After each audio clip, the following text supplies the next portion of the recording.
来看一个上新的消息哦，芭蕾帕运已经结束，台湾队这届是摕到3块银牌、2块铜牌的好成绩。总统府嘛用甲奥运同款的规格，为选手、教练、甲所有工作人员办庆祝的活动。即马所有的人哦，拢已经伫总统府咯，咱嘛来做伙看现场的画面。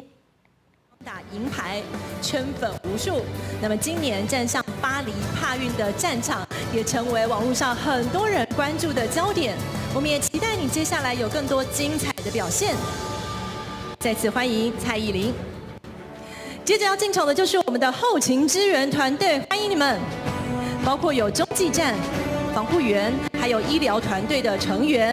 那么这一次是由这届帕运哦，台军的选手肖尚文摕到头一块铜牌了后，倒球上大的陈晓文和林志武摕到银牌，陈晓文伫女单都摕到一块铜牌哦。男单的田明志佮有陈匹干嘛拼到2块银牌，所以咱台湾队计共是摕到3块银牌、2块铜牌的好成绩。总统赖清德嘛表示讲，这届哦，甲帕运金牌选手的奖金是对400万提悬到600万。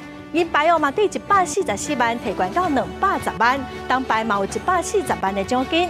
伫教练的部分哦，嘛提悬奖金，佮新增加第4名教练的奖金，来鼓励甲感谢选手佮教练的付出。